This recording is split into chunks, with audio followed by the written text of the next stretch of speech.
Bonjour, on va essayer de commencer par traiter les deux ateliers, l'intelligence d'interaction entre intelligence territoriale et intelligence économique et intelligence artificielle. Bonjour à tous, ici je vais aborder une étude bibliométrique qui consiste à explorer en fait, et analyser les brevets déposés en Algérie.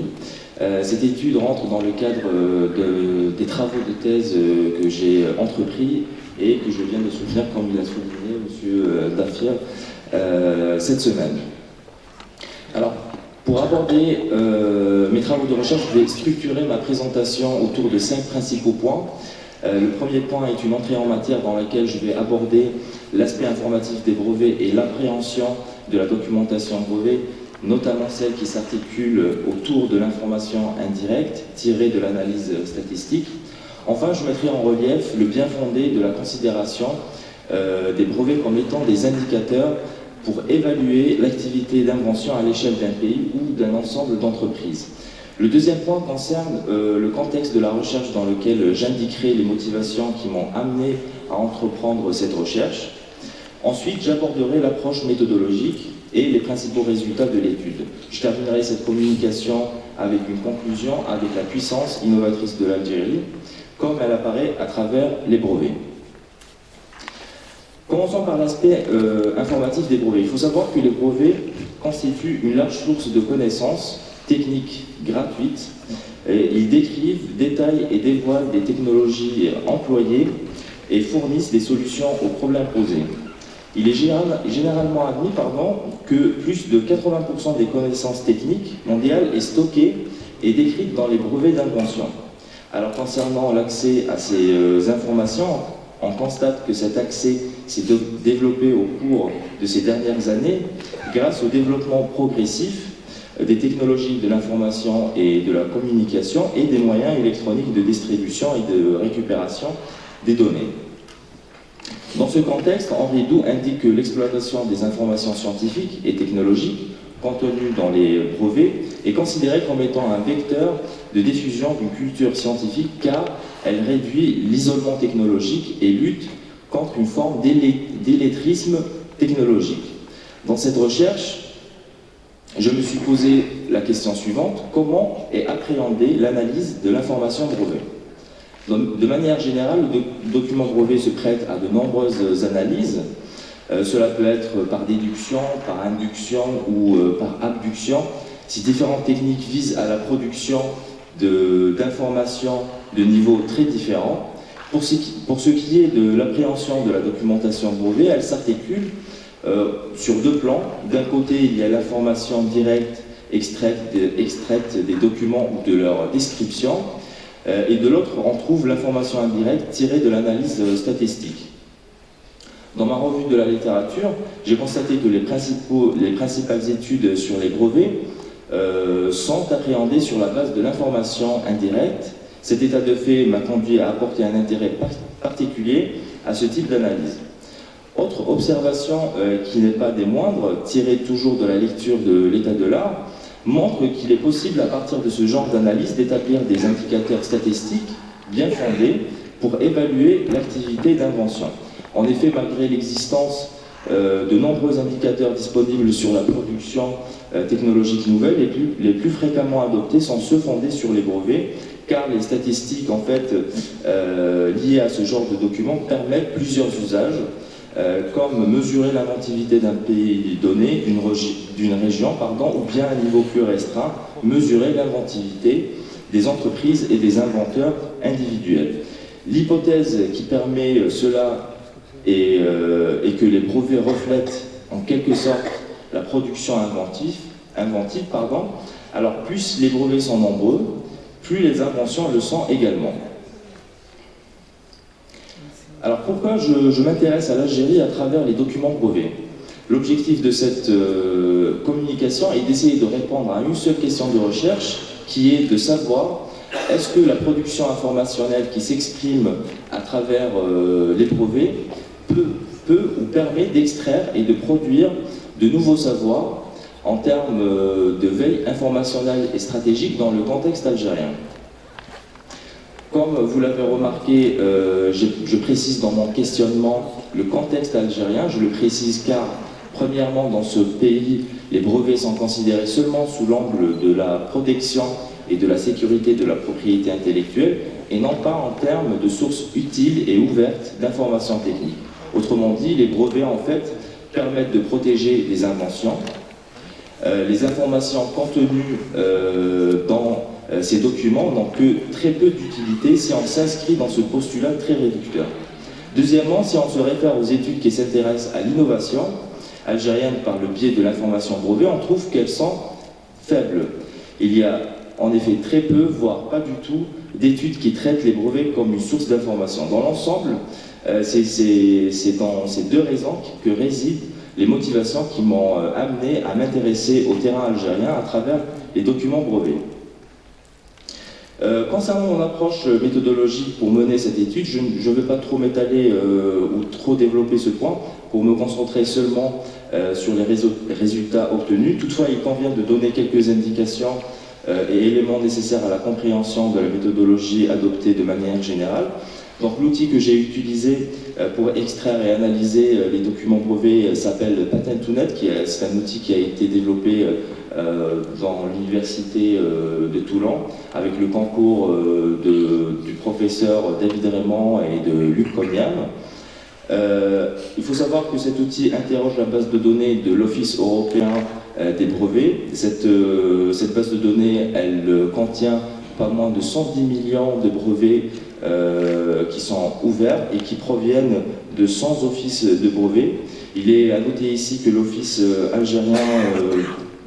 de brevet algérien ne dispose pas à l'heure actuelle d'une base de données accessible en ligne et donc pour explorer les brevets qui ont été déposés en Algérie. Et cela explique en partie pourquoi j'ai eu recours à cette base de données qui est celle de l'OEB, donc l'Office européen des brevets. Après, étant donné que l'analyse des brevets s'apparente à la bibliométrie, mon approche méthodologique s'inscrit dans ce champ de recherche et se base sur les méthodes unidimensionnelles et bidimensionnelles, dites relationnelles, qui se rapportent à la méthodologie d'analyse de distribution zipfienne. Ce positionnement en fait est motivé par les 4 indicateurs choisis pour mener mon étude. Donc ces 4 indicateurs, l'indicateur 1, c'est l'évolution du nombre de dépôts de brevets. Cet indicateur va me permettre et m'aider à connaître et à évaluer la tendance de la production des brevets. L'indicateur numéro 2 est l'identité des déposants. Ici, je vais identifier les déposants par pays et puis par entreprise. Ici, je vais déterminer dans un premier temps les pays qui déposent le plus. Ensuite, je vais déterminer dans un deuxième temps les entreprises déposantes ayant le plus grand portefeuille de brevets. Par ce biais, je connaîtrai les pays ainsi que les entreprises qui portent un intérêt particulier au marché algérien. L'indicateur numéro 3, c'est l'identification des domaines d'application des brevets. Ici, l'objectif est de connaître les applications industrielles des brevets déposés et les potentielles dépendances stratégiques du pays par rapport aux technologies étrangères. Le dernier indicateur s'intéresse à l'identité des inventeurs résidents et non résidents. Vous l'avez compris, ici l'objectif est d'identifier la proportion des inventeurs algériens établis à l'intérieur du pays, qui sont les résidents, et ceux qui mènent des activités inventives à l'étranger, qui sont les non-résidents. Commençons par le premier indicateur. Donc, pour constituer le corpus nécessaire pour analyser cet indicateur, j'ai formulé la requête suivante, c'est PN égale DZ. Donc PN c'est Publication Number, numéro de publication, et DZ c'est le code attribué à l'Algérie. Donc, alors le premier résultat que j'ai obtenu, comme vous pouvez le voir sur cette figure, qui montre l'évolution des dépôts de brevets, est inattendu, car les dépôts s'arrêtent en 2006, alors que la requête effectuée ne restreint pas la collecte des brevets sur une période donnée. Concernant le nombre total récupéré, il est de 1753 brevets. Donc devant ce résultat, j'ai effectué plusieurs vérifications pour savoir s'il n'y avait pas d'erreur, mais toutes les recherches de vérification convergent vers ce même résultat. On constate ici que les brevets déposés depuis 2007 auprès de l'Institut national algérien de la propriété intellectuelle INAPI n'ont pas été synchronisés avec la base de données de l'OEB. L'INAPI, en fait, elle relie ça à un problème administratif et à un manque d'expérience du personnel. Donc pour ce qui est du problème administratif, il est relatif à la non-signature d'une convention entre l'Office national algérien et l'Office régional européen. Le deuxième problème concerne le manque de formation des personnes en charge de la publication des documents brevets, notamment notamment concernant la saisie des brevets. Ainsi, les données qui ont été transmises de l'INAPI à l'OEB depuis 2007 ont été rejetées par ce dernier.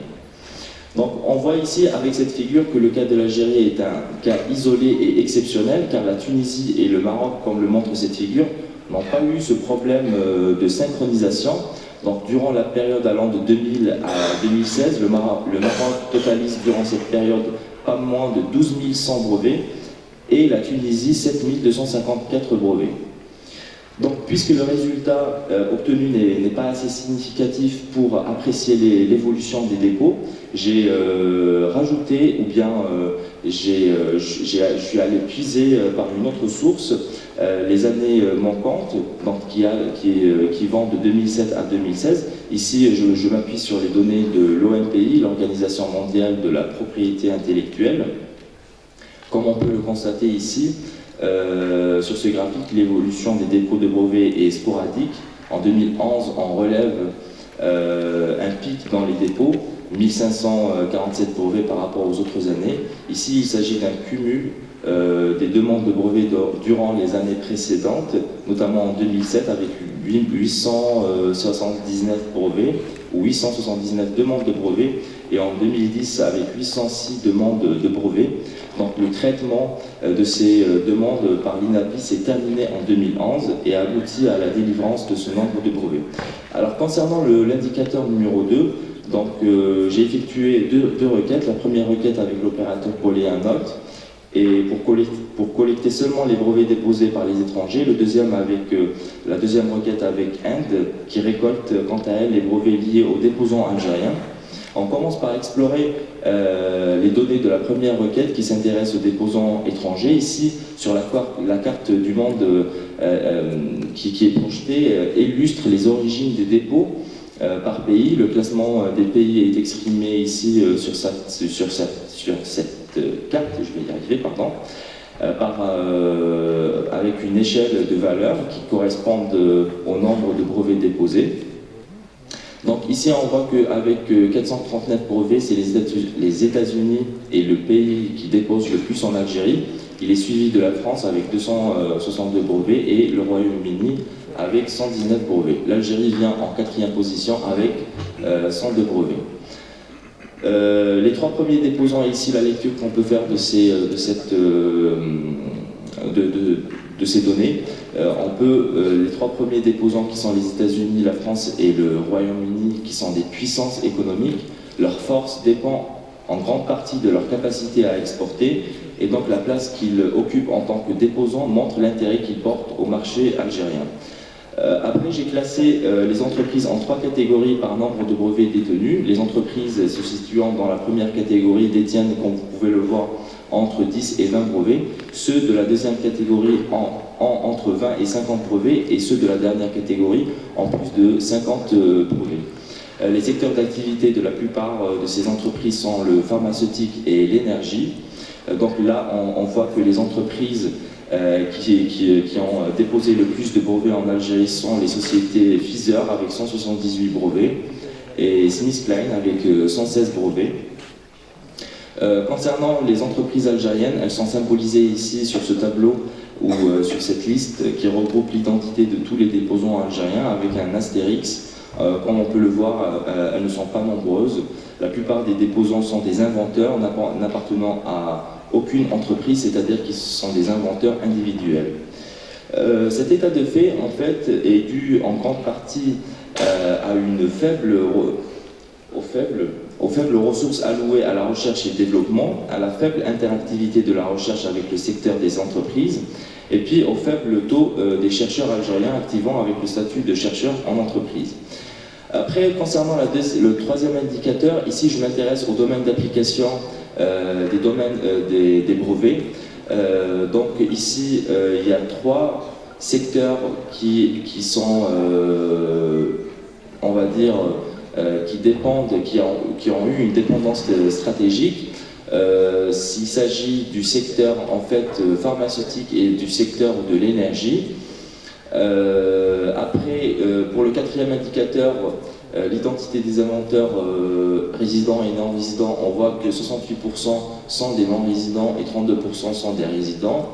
Donc ici, on voit que l'évolution du nombre d'inventeurs résidents et non-résidents dans le temps, c'est pas quelque chose de nouveau, donc ça date de très longtemps, depuis les années 70.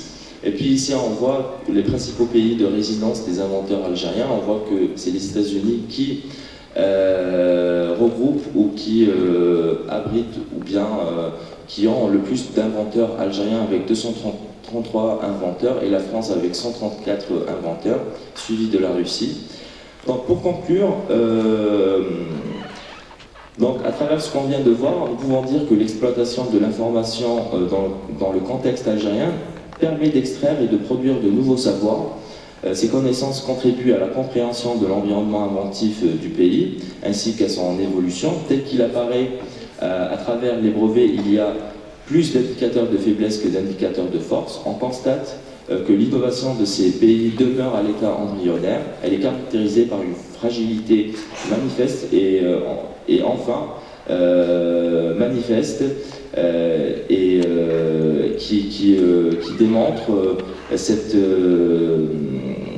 un environnement qui n'est pas favorable, qui a été démontré avec l'indicateur numéro 4. Donc avec cet état de fait, je conclue ma communication. Merci pour votre attention. Merci Issa Benordine pour cette présentation qui porte sur un aspect qu'on n'a pas traité et qui remplit un vide par rapport au brevet, par rapport à la recherche d'informations, par rapport aux connaissances, la création de connaissances.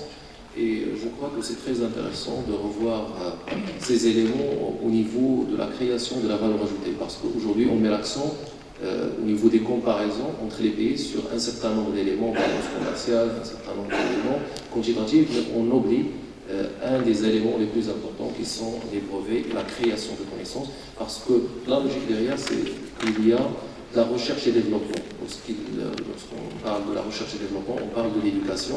Et là, on peut le voir, un constat qui m'a un peu interpellé, c'est le nombre de brevets des non-résidents. Les États-Unis, malgré qu'il y a peu d'Algériens aux États-Unis, ils créent plus de brevets que les Algériens en France ou dans d'autres pays. Et donc, ça montre, c'est un indicateur très important qu'on va après discuter. Donc, je donne directement la parole à M. Brahim Boustour, professeur à l'université, donc c'est un collègue à Mohammedia, et expert, donc il est le vice-président du Centre africain de cybersécurité, avec M. Youssef Mazouz, doctorant ici à la faculté de Oujda, mais qui est aussi le vice-président du Centre africain de cybersécurité.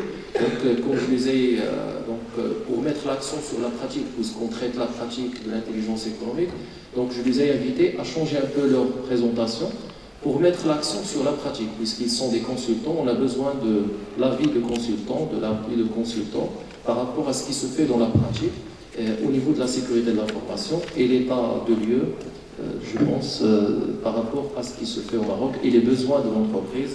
Je vous donne la parole. Donc, ce travail entre dans le cadre d'une réflexion qu'on a entamée au Centre africain de cybersécurité par nous-mêmes. Donc, ce centre-là, je vais vous donner un petit aperçu.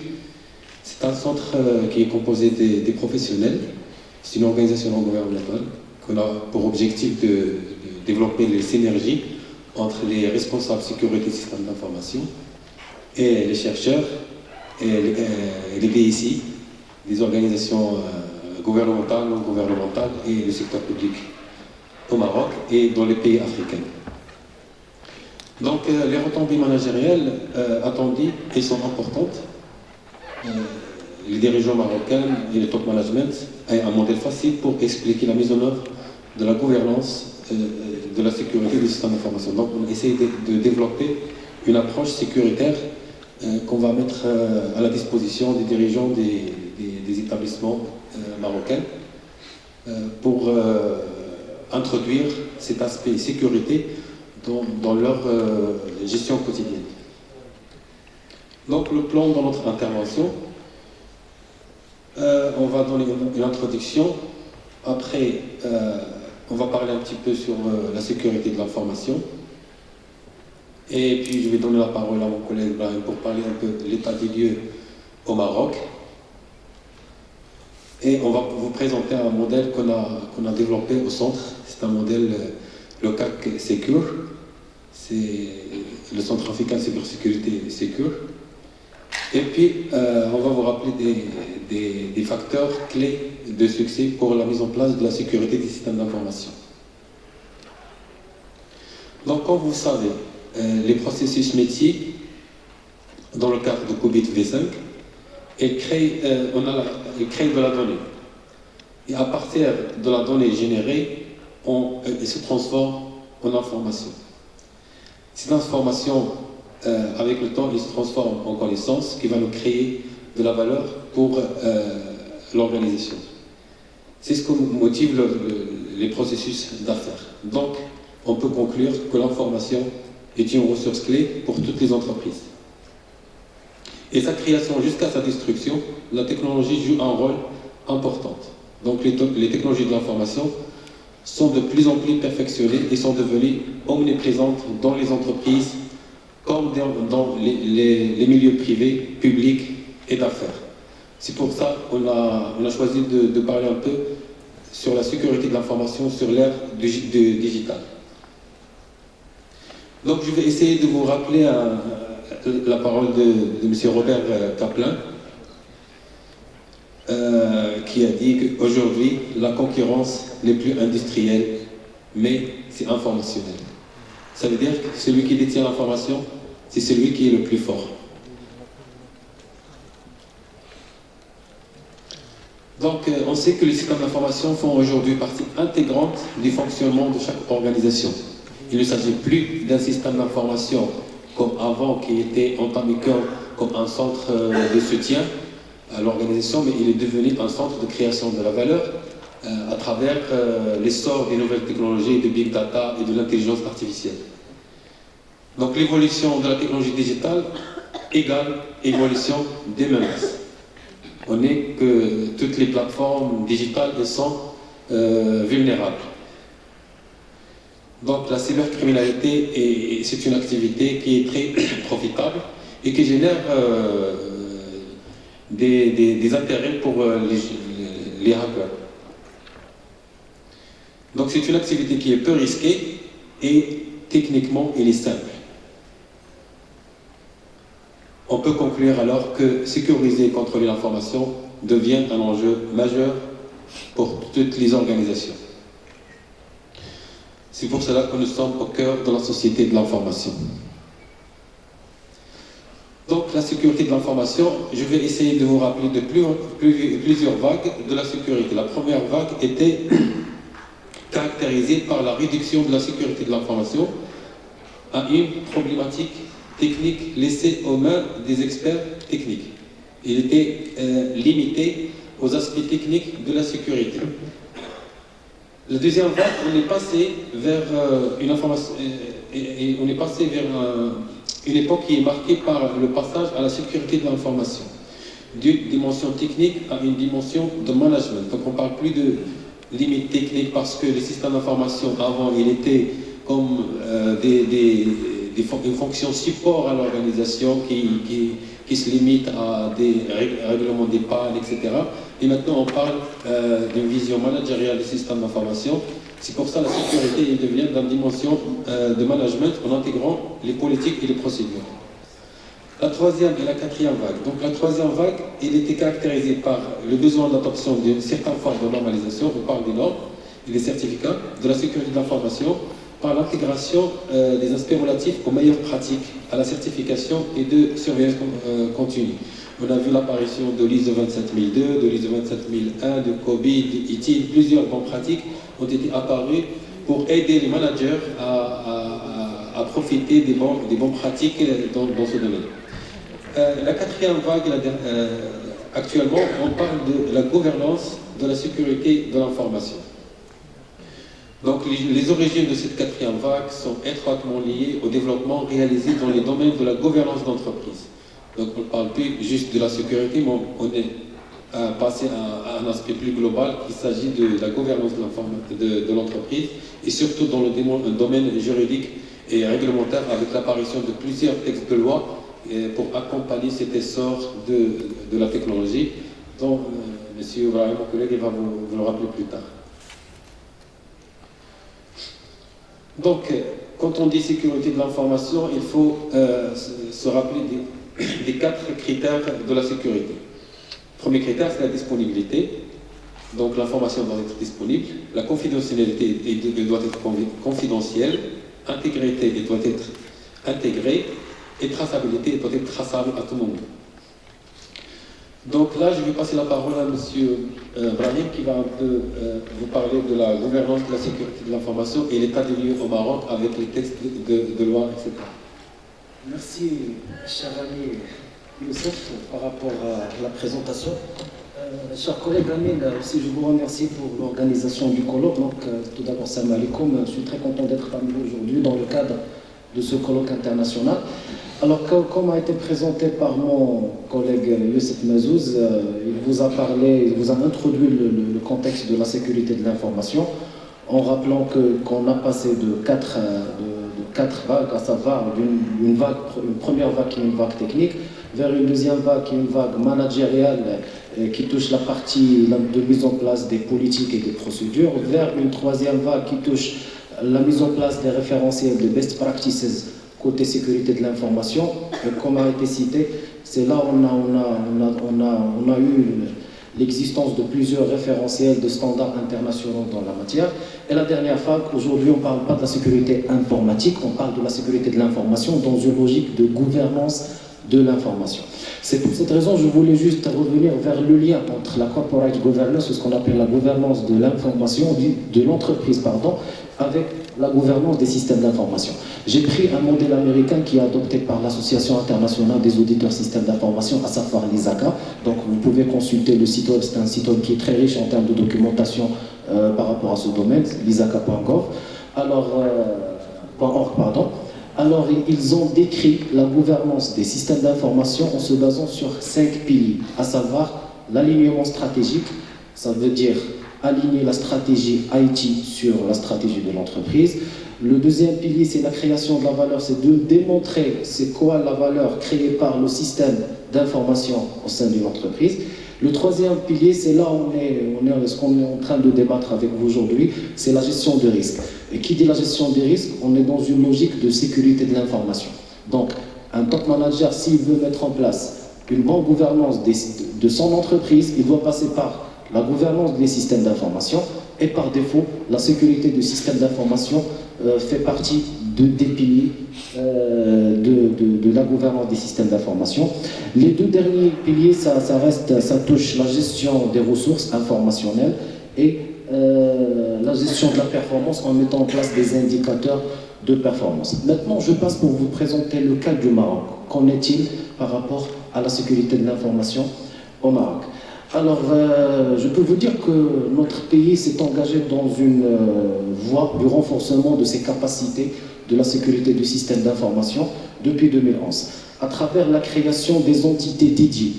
D'accord? Et je commence par la première entité, ils ont créé un comité sécurité du système d'information qui a été créé par un décret, d'accord, Masson, publié le 21 septembre 2011. Donc c'est un comité qui est géré par l'administration de défense marocaine. D'accord? C'est Idarat Difa al-Watani. Alors l'idée c'est de mettre en place des orientations stratégiques en matière de la sécurité des systèmes d'information. Et par la suite, ils ont créé une direction générale de la sécurité des systèmes d'information. Ce sont les gendarmes de la sécurité de l'information au Maroc.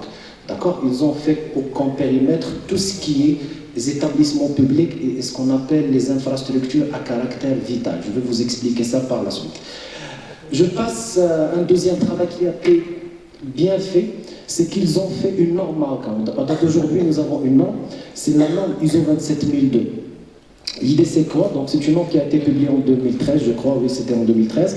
Ils ont fait une enquête terrain, ils ont pris une norme internationale, donc c'était l'ISO 27002 version 2007, qui l'ont adapté au contexte marocain. Ils ont gardé pratiquement le même socle et par la suite, ils ont essayé d'adapter les mesures de sécurité. Je vous explique ça. Ça veut dire si vous êtes un établissement public ou une institution à caractère vital, genre opérateur télécom ou une banque ou autre chose, vous devez, selon un décret qui a été publié en 2016, mettre en place cette directive nationale de la sécurité système d'information. Aujourd'hui, la sécurité au Maroc, ce n'est pas un choix. C'est pas une, on va dire, quelque chose qu'on peut faire, qu'on ne peut pas faire. C'est devenu une obligation, d'accord, à travers la directive nationale de la sécurité système d'information. Et comme vous savez tous, si on veut mettre en place les choses, on doit mettre en place des lois. Donc, depuis 2002, nous avons mis en place, dans notre contexte marocain, pas mal de lois qui touchent la sécurité du système d'information. Alors, pour ne pas dépasser les 5 minutes ou les 3 minutes qui restent, je vais rapidement partir vers le comité sécurité. De plus. Je vais partir rapidement vers le comité sécurité du système d'information. Donc, c'est un comité qui a été créé par l'administration de défense, présidé par le chef de gouvernement. C'est un comité qui a essayé de donner des orientations stratégiques depuis 2012 pour l'ensemble des établissements publics au Maroc. Et là, je reviens vers un décret, Marson, qui a été publié en 2016 et qui a cité les infrastructures à importance vitale. D'accord?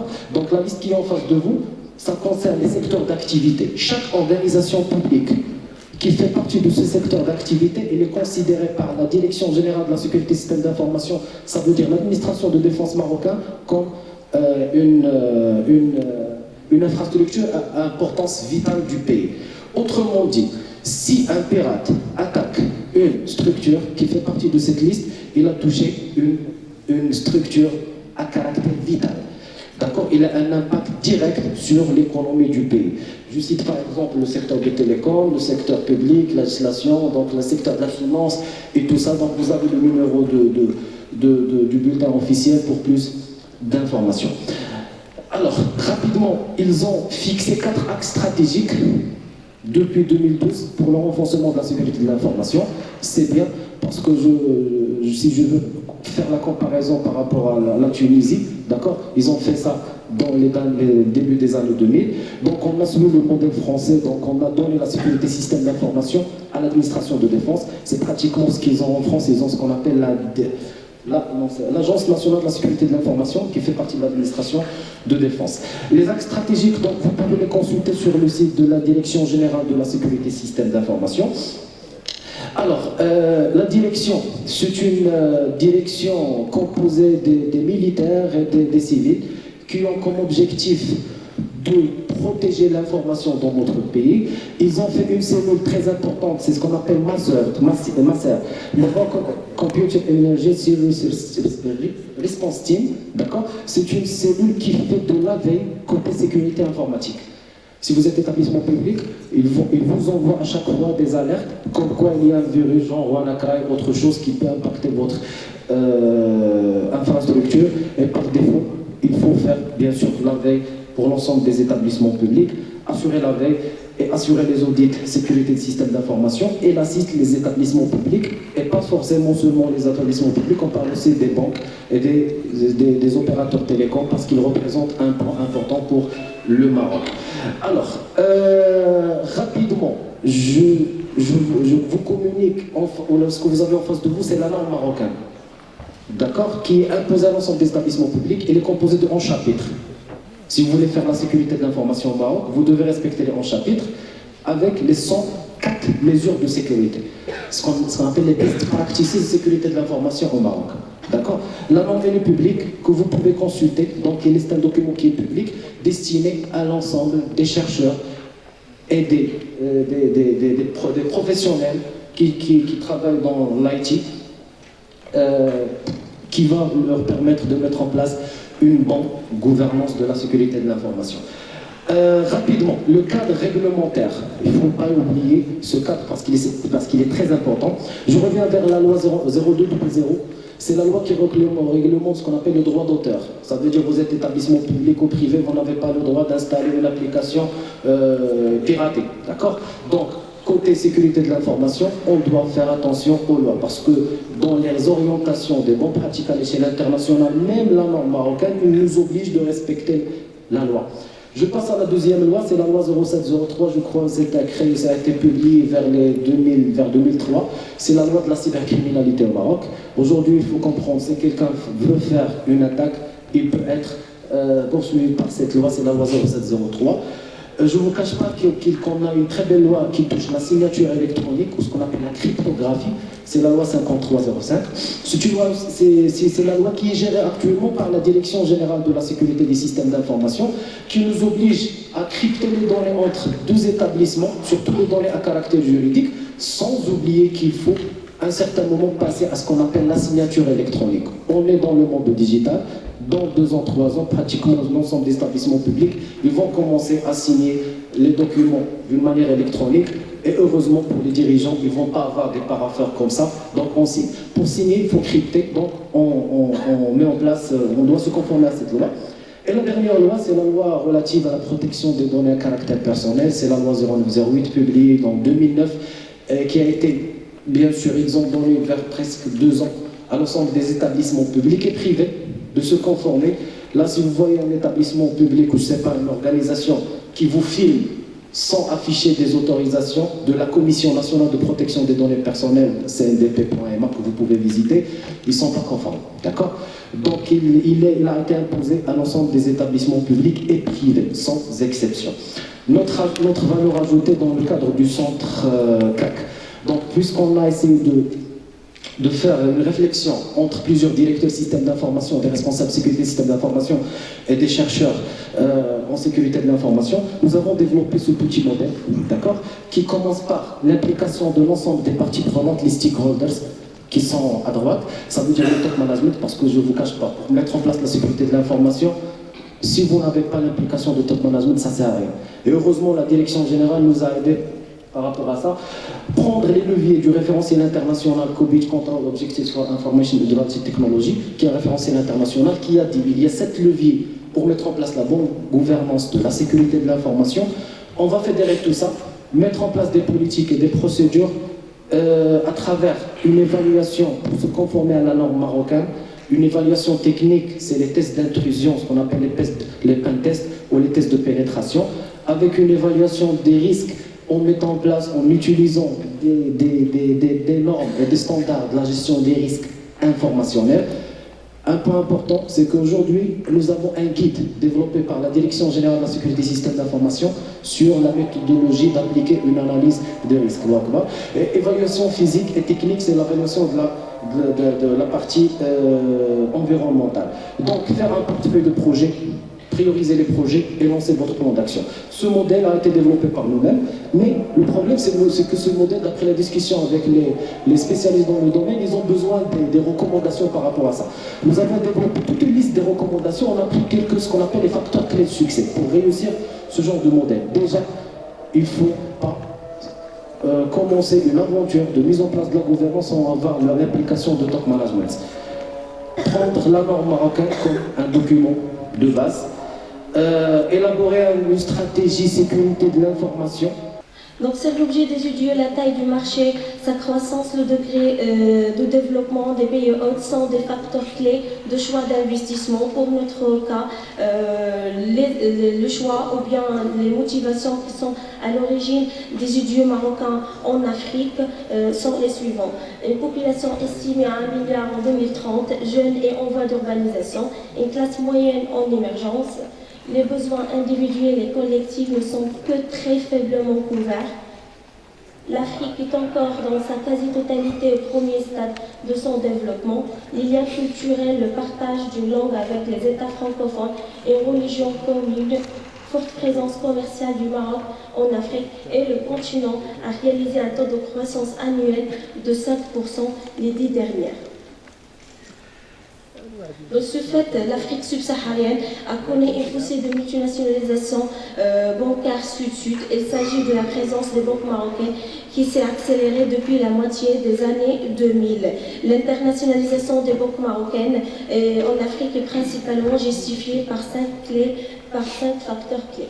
Le besoin pour ces banques d'accompagner leurs clients groupes industriels déjà présents en Afrique, financement au développement des activités de montage des opérations financières, des activités des pays d'accueil, financement des investissements, notamment infrastructures, projets d'équipement mis en Afrique par les entreprises publiques et privées, locales et étrangères.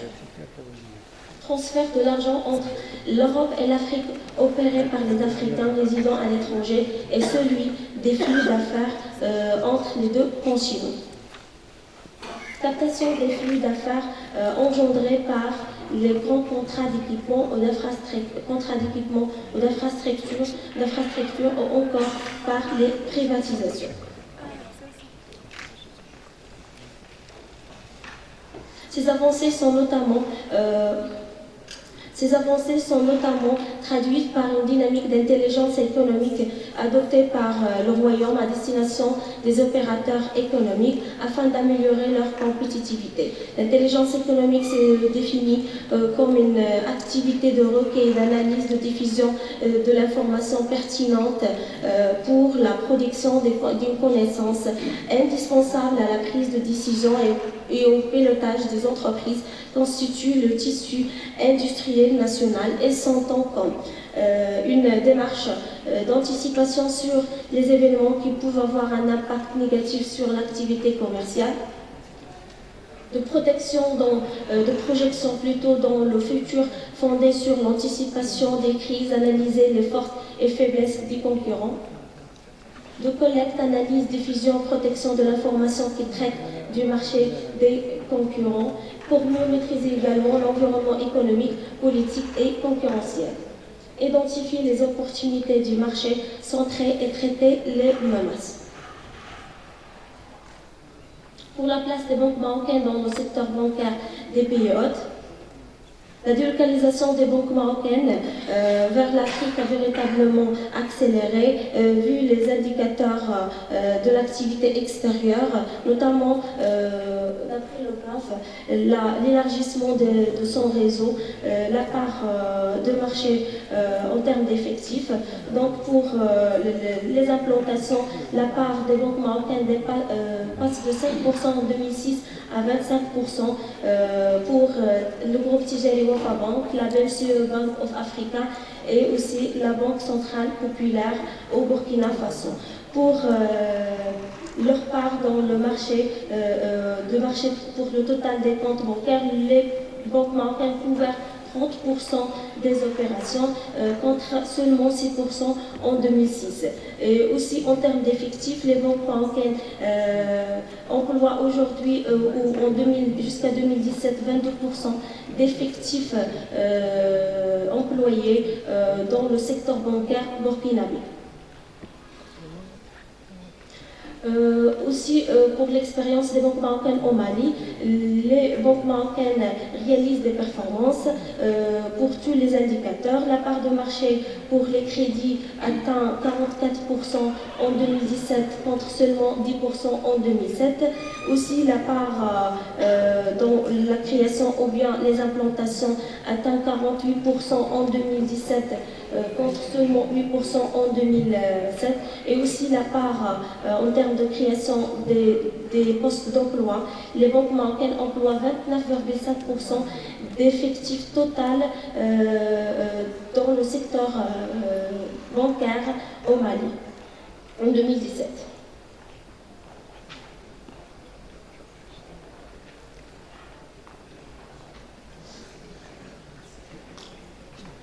Donc on va parcourir l'expérience du groupe Tijari Wafa Bank sur le continent africain. Le groupe Tijari Wafa Bank est un partenaire bancaire de 51 ou bien 13 pays africains pour connaître, notamment pour mieux connaître les besoins et les attentes des clients dans les pays d'accueil essentiels pour concevoir des produits adéquats et services qui y répondent de la manière adéquate. C'est dans cette optique plus de 7500 collaborateurs sont installés dans plus de 829 agences créées par le groupe dans les États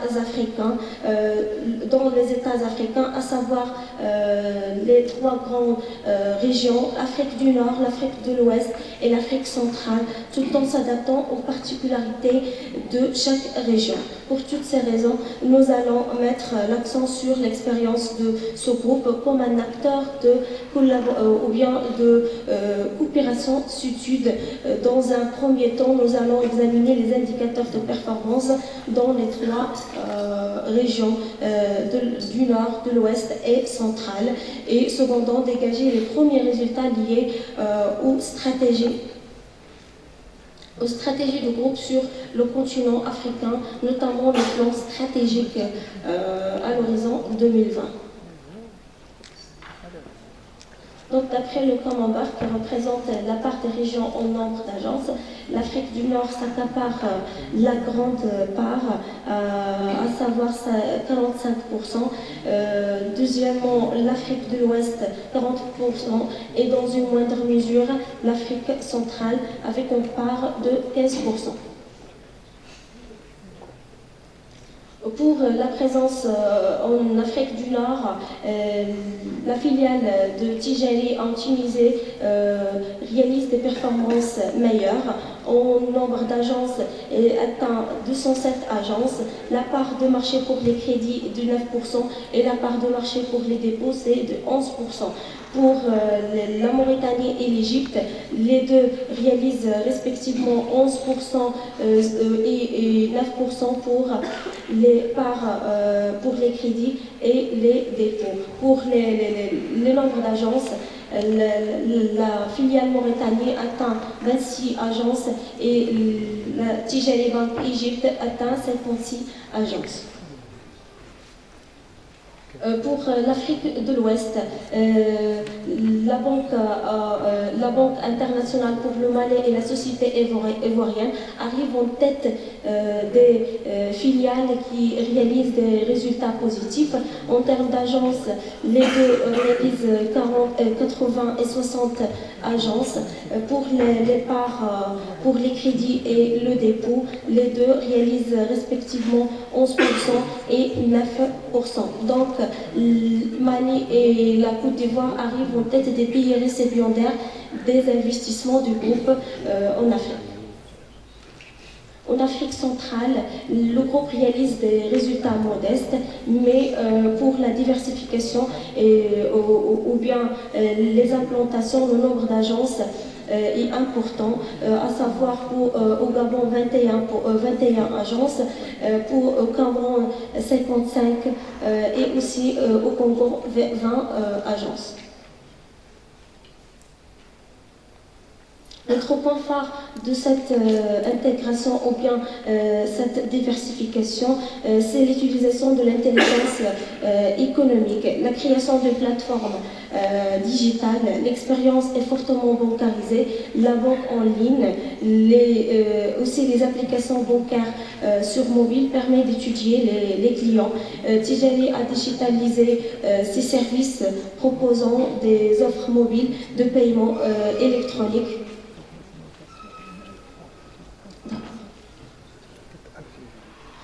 D'accord, puisque la conclusion. On peut dire que les implantations des banques marocaines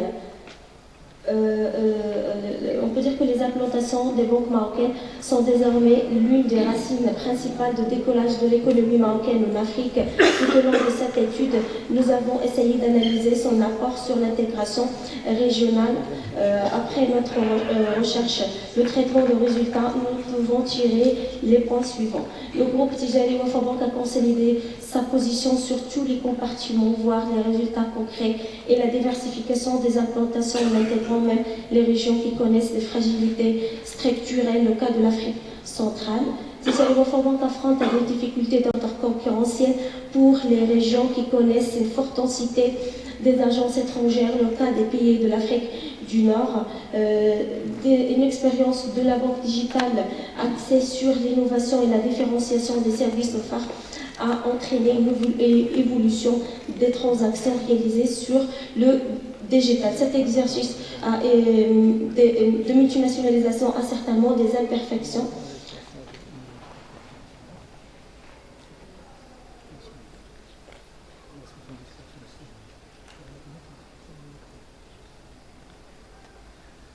Notamment le manque de vision d'adaptation dans certains pays en termes de dépôt et de crédit. Mali et Côte d'Ivoire obtiennent la grande part de marché de l'Afrique de l'Ouest. En même temps, la banque réalise de très petits résultats au Togo et Sénégal. Neutralisant la variable géopolitique, les résultats réalisés par la filiale égyptienne sont défavorables vu le capital consacré à l'acquisition de la banque égyptienne ainsi son réseau qui atteint 56 agences situées dans 18 villes égyptiennes, voire les postes d'emploi créés qui atteignent 1456 postes. Merci pour votre attention. On va essayer de voir la spécificité au niveau donc, de l'apport de l'intelligence économique au niveau des PME, puisqu'on connaît que les PME trouvent des difficultés à s'internationaliser. On va essayer de voir cet apport et les éléments que peut apporter M. Saberi Saleh, qui nous vient d'Espagne, pour nous éclaircir sur cette question. Je vous donne la parole. On va essayer d'abord de parler sur l'approche conceptuelle, ainsi le modèle de l'internationalisation et même les hypothèses que j'ai supposées au niveau de ma thèse de recherche, et un petit peu sur les statistiques Maroc et Afrique pour savoir pourquoi nous avons choisi l'Afrique de l'Ouest. Et je vais terminer par un modèle que je propose pour effectuer la consolidation des réseaux d'affaires avec l'Afrique de l'Ouest. Vous devez savoir que déjà les PME sont présents au niveau de l'Afrique de l'Ouest, en se basant sur les données publiées par l'Association marocaine des exportateurs et l'Office de change. Déjà 150 PME sont présentées à l'Afrique de l'Ouest, mais le problème qui existe, c'est que cette présence des PME n'est pas une présence comme étant champion, mais c'est suite à une politique de sous-traitance. Mais on peut, bien sûr, si on suit une politique de consortium, une politique de la consolidation des réseaux d'affaires avec les PME, avec les autres pays de l'Afrique de l'Ouest, on peut quand même avoir et promouvoir l'intégration des PME au niveau de l'Afrique de l'Ouest. La problématique qu'on va essayer de répondre à travers cette intervention, c'est de faire l'articulation d'abord entre l'intelligence économique et la consolidation des réseaux d'affaires et comment cette intelligence économique peut être au service de la consolidation des réseaux d'affaires. On va essayer de vous donner quelques définitions. Déjà, ces définitions ont été déjà présentées par les intervenants, mais je vais essayer de vous donner des définitions de l'internationalisation en s'articulant avec la consolidation des réseaux d'affaires. Bon, pour Johansson et Valon, l'internationalisation est un processus par prise de position dans le réseau d'acteurs locaux situés à l'étranger plutôt qu'un processus séquentiel de décision. Donc, ce n'est pas une série séquentielle de décisions, mais c'est la consolidation des réseaux d'affaires. Donc, l'internationalisation, d'abord, c'est il établit d'abord des relations. Ils développent les relations et bien sûr, ils doivent travailler sur le développement de ces relations. Concernant bien sûr notre définition de genre en 2007, l'internationalisation est un processus par lequel les entreprises grandissent et se développent à l'international, établissent et gèrent leur activité à l'étranger, augmentent leur exposition aux transactions internationales, établissent et développent des relations et des réseaux qui s'étendent au-delà des frontières et qui se manifestent en s'identifiant à travers les modes d'entrée spécifiques. Donc, à travers ces définitions, nous constatons que toujours la consolidation des réseaux d'affaires, la consolidation des relations avec le pays auquel l'entreprise veut s'internationaliser est important pour réussir cette stratégie. Au niveau de l'intelligence économique, je ne sais pas pourquoi les intervenants n'ont pas abordé la définition de Sun Tzu, c'est le général chinois. En fait, l'intelligence économique, ce n'est pas une définition d'actualité, mais c'est une définition qui fait recours aux stratégies militaires. C'était au niveau de Sun Tzu, c'est un général chinois, qui a qualifié cette intelligence économique d'abord par une armada de critères. D'abord, c'est la connaissance en soi-même. Pour bien sûr mener une stratégie d'internationalisation, je dois d'abord savoir quels sont mes potentiels économiques, quels sont mes points forts, quelles sont les entreprises ou bien quels sont les pays que je peux s'internationaliser, etc. Donc pour Sun Tzu, le président chinois, qui connaît son ennemi comme il se connaît, en son combat ne sera point défait. Qui se connaît mais ne connaît pas l'ennemi sera victorieux une fois sur l'autre. Pudeur de ceux que ne se connaissent plus que leur ennemi. Donc on doit d'abord faire la connaissance en soi-même, on doit d'abord identifier nos potentiels, nos points forts pour mener une stratégie d'internationalisation. Au niveau de la définition de NLM, l'intelligence économique, c'est l'ensemble des actions coordonnées de recherche, de traitement, de distribution en vue de son exploitation de l'information utile aux acteurs économiques. On va passer maintenant au modèle d'internationalisation. Les modèles classiques, bien sûr, on ne peut pas aborder une stratégie d'internationalisation sans parler de modèle classique, c'est le modèle de Uppsala. Le modèle de l'internationalisation, selon ce modèle, il vise que pour réussir une stratégie d'internationalisation, il nous faut une série séquentielle, incrémentale et cumulative. C'est-à-dire, je ne peux pas, par exemple, réveiller demain et dire je vais faire l'internationalisation, mais il s'agit des décisions incrémentales. Il s'agit des étapes qu'il faut respecter pour réussir cette stratégie. Pour ce modèle, il y a la distance psychique. En fait, la majorité des entreprises, elles préfèrent de faire l'internationalisation avec les pays proches, alors que ce n'est pas le cas.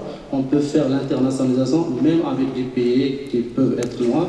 Donc, il faut justement travailler sur la consolidation des réseaux d'affaires, comme j'ai mentionné dès le départ. Donc, pour ce modèle d'Uppsala, ils ont préconisé 4 étapes. D'abord, c'est l'activité exportation irrégulière et opportuniste, en se basant sur le paradigme d'opportunité de l'entrepreneuriat. Donc, on doit d'abord avoir une opportunité de paradigme d'opportunité pour faire l'exportation, mais il peut être une exportation irrégulière ou bien saisonnière. Et par la suite, en partant à un représentant de l'exportation, de même, on peut arriver bien sûr à la création d'une entité ou bien d'une filiale, et pourquoi pas de produire au pays étranger. Ce modèle a été un petit peu critiqué dans la mesure où il prend en considération la notion de la distance psychique, ça d'une part, et d'autre part, il ne détermine pas les mécanismes ou bien les outils de partir de la première étape à la deuxième étape jusqu'à la création ou bien la production au niveau des pays étrangers. Selon Johansson et Emerson, l'internationalisation est un processus cumulatif dans lequel les relations sont établies, développées et maintenues de façon continue afin de réaliser les objectifs de l'affaire. Donc toujours en confirmant l'idée de base, c'est la consolidation des relations, la consolidation des réseaux d'affaires. En fait, comme il a dit déjà Joseph Schumpeter, l'esprit entrepreneurial ne se limite pas à la création de l'entreprise. Ce n'est pas le fait de créer une entreprise qui nous permet d'avoir un esprit entrepreneurial, mais c'est le fait de faire l'extension des nouveaux marchés. C'est d'avoir des relations avec les autres partenaires, les autres pays qu'on veut s'internationaliser. Donc la stratégie d'internationalisation des firmes, il y a le besoin de développement des connaissances, d'ajustement et d'exploitation des relations établies dans les réseaux. Donc là, on se voit toujours l'importance de la pratique de l'intelligence économique. Bien sûr, il ne suffit pas quand même de conseiller les relations d'affaires pour réussir la stratégie d'internationalisation, mais nous devons aussi pratiquer l'intelligence économique. Ce n'est pas justement la pratique de l'intelligence économique, mais c'est plutôt l'exploitation de l'information.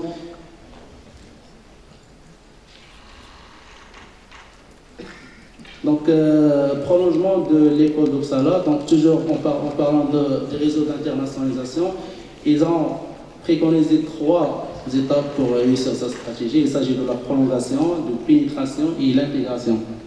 Je vais essayer d'être plus vite pour ne pas tomber dans... Donc, il y a aussi le modèle de Denig. Il a préconisé pour faire les stratégies d'internationalisation, soit par le biais de l'investissement des étrangers, soit par l'exportation, soit par la vente de l'essence. Mais la contrainte qui existe au niveau de ce modèle, c'est la connaissance ou bien c'est l'information stratégique qui doit être là pour réussir ces investissements. Je vais passer directement aux hypothèses que je oppose pour réussir cette stratégie d'internationalisation, notamment pour les PME. En fait, pour réussir la stratégie des PME, il faut d'abord la pratique de l'intelligence économique. C'est un changement profond au niveau organisationnel pour les PME. On ne peut pas arriver bien sûr à s'internationaliser sans avoir la pratique de l'intelligence économique, ce qui nécessite un changement organisationnel au niveau des managers et au niveau des chefs de PME. La deuxième hypothèse, c'est la consolidation des réseaux d'appel, comme nous avons mentionné.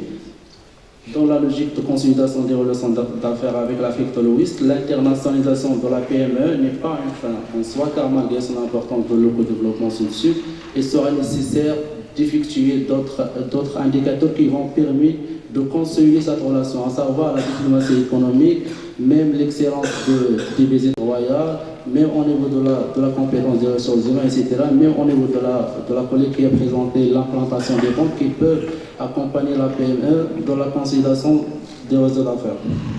La troisième hypothèse, en se basant sur la logique de théorie électrique de données, l'investissement des étrangers est considéré comme étant un facteur clé pour réussir cette consolidation des réseaux d'affaires. C'est ce qui a été mentionné tout d'abord par M. Amin Dafian en expliquant que le Côte d'Ivoire est le premier partenaire de notre royaume. La quatrième hypothèse, bien sûr, pour réussir sa stratégie. Donc, vous avez tous à voir que la consolidation des réseaux d'affaires, ainsi que l'information stratégique, etc., permet à la PME de réussir. Cependant, la PME elle-même ne peut pas réussir sa stratégie s'il n'a pas consolidé quand même ses réseaux au niveau interne. Je parle de groupement d'intérêt économique. On ne peut pas réussir sa stratégie si on n'arrive pas à faire un consortium entre la PME. Ça veut dire se réorganiser des PME en 5 ou 6 pourquoi? Pour réussir à confronter la concurrence internationale. Déjà, la concurrence internationale est installée au niveau de l'Afrique de l'Ouest. Donc, on ne peut pas quand même faire de l'internationalisation si on arrive à suivre une politique de consortium, une politique de partenariat avec la PME. Donc, nous devons travailler sur la consolidation des réseaux au niveau interne et au niveau externe. Donc, ce sont des statistiques. Je ne sais pas si vous avez le temps. Donc, ce sont des statistiques de justification pourquoi nous avons opté à l'Afrique de l'Ouest. Donc, comme vous voyez, c'est l'Afrique de l'Ouest toujours est en tête des partenaires du Maroc.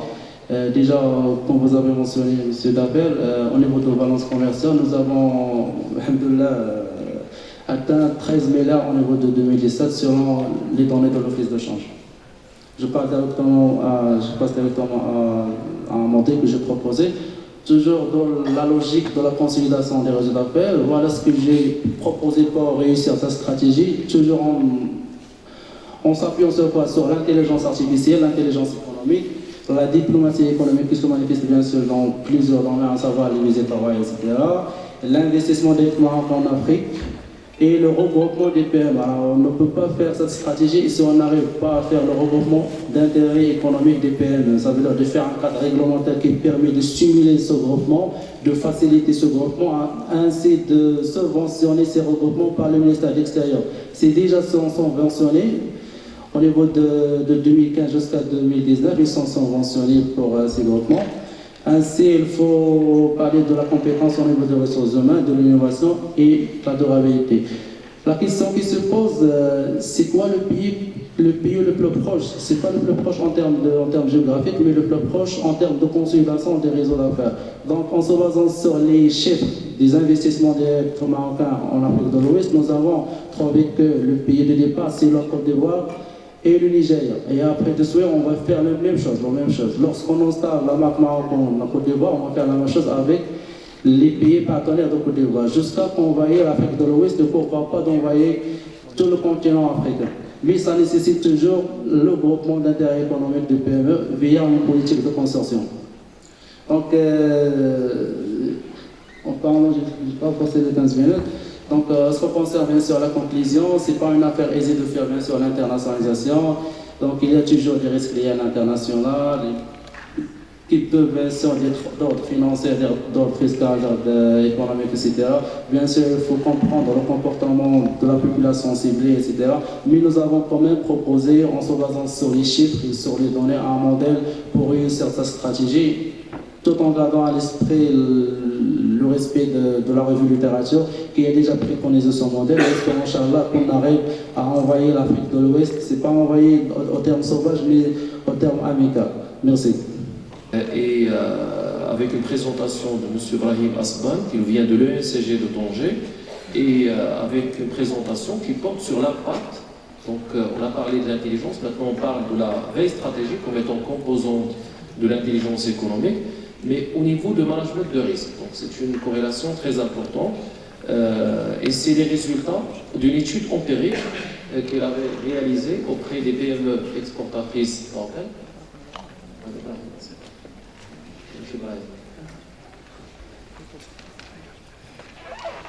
Donc cette étude, c'est un peu... Bon, on a essayé de mettre dans le même atelier plusieurs travaux qui traitent à peu près les mêmes questions de l'internationalisation, avec chacun sa vision, avec chacun qui met l'accent sur un aspect. Donc on essaiera de voir s'il y a une complémentarité entre ces aspects. À vous la parole, M. Brahim. Notre présentation porte sur le sujet suivant, qui est l'impact de la veille stratégique en management de risque à l'export des états d'études empiriques auprès des PME exportatrices vers l'Afrique subsaharienne.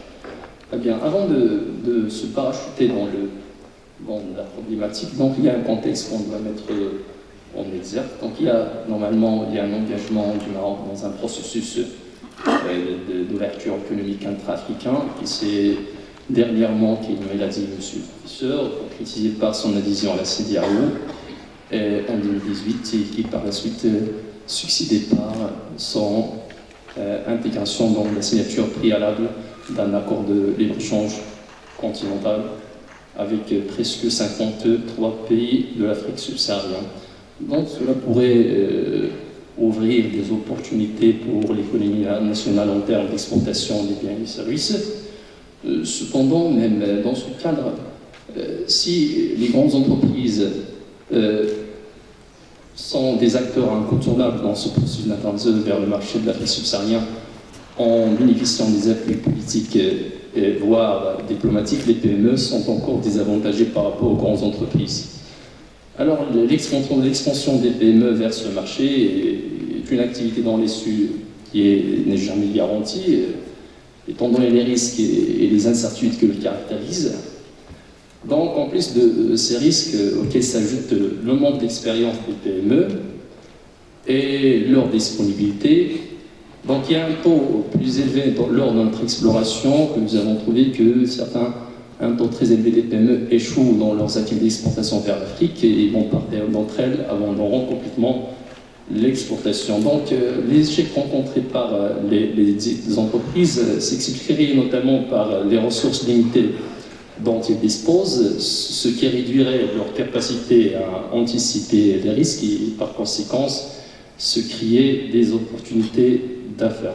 Donc à ceci s'ajoute l'absence d'outils de gestion de risque en PME marocaine, donc ce qui les empêche d'apprendre de leurs échecs pour devenir plus compétitifs.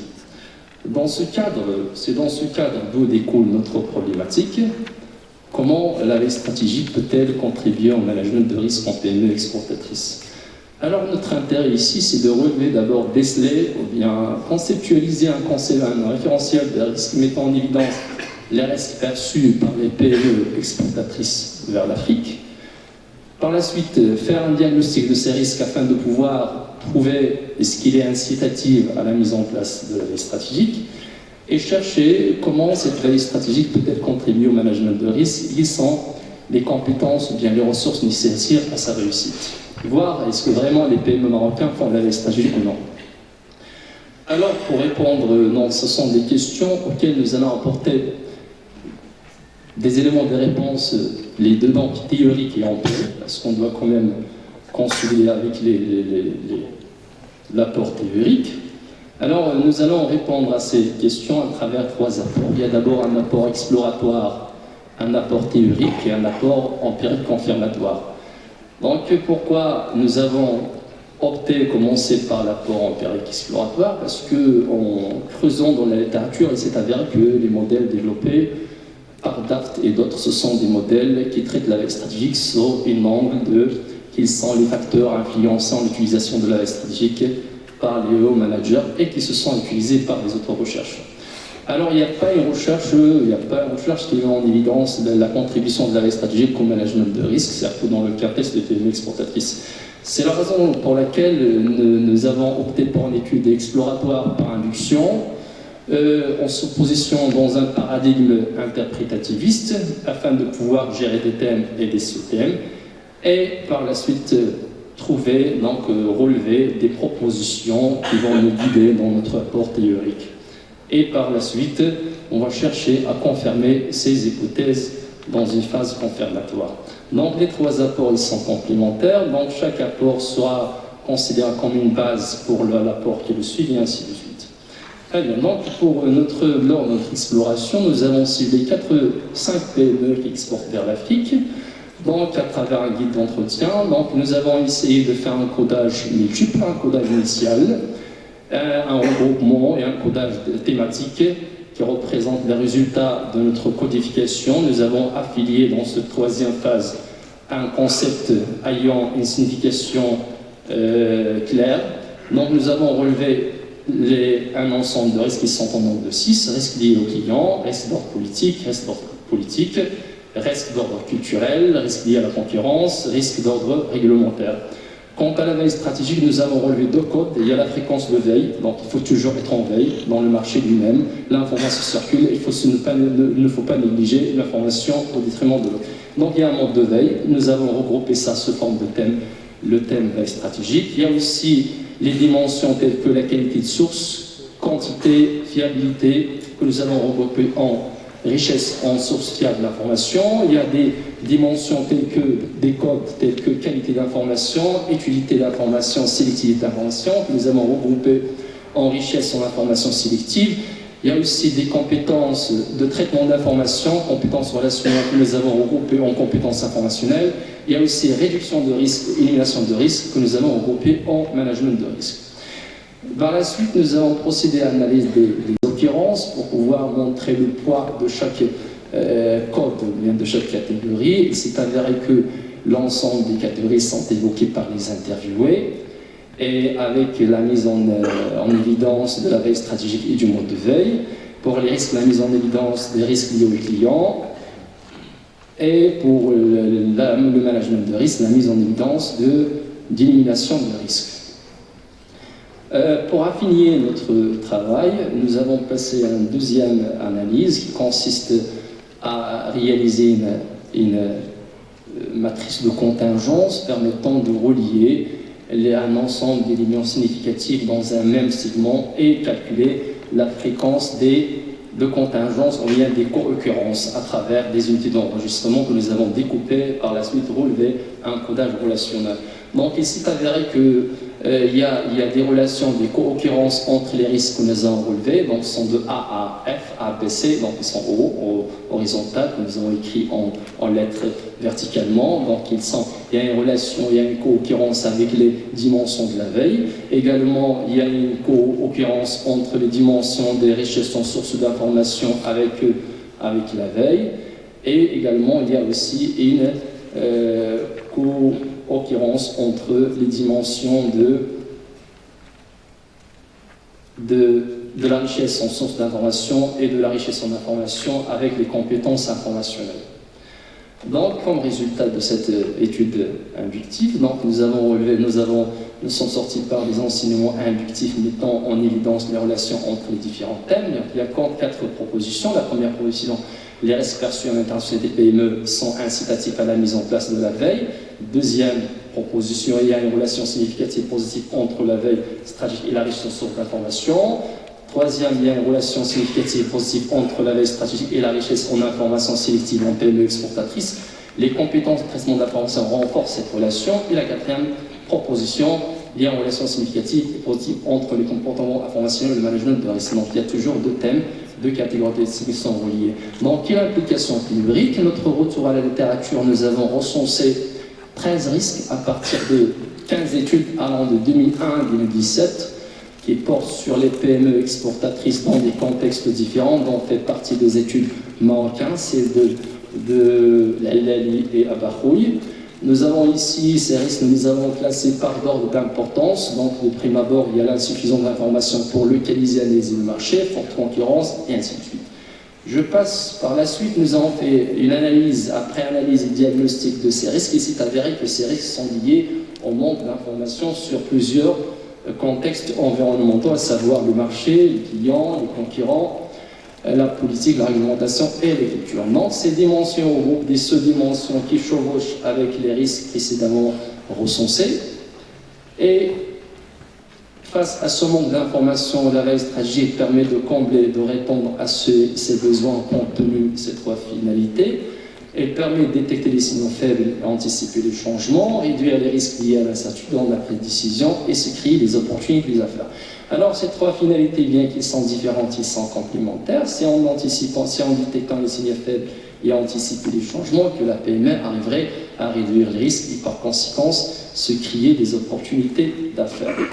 Donc, concernant notre modèle théorique, on s'est basé sur cinq approches théoriques.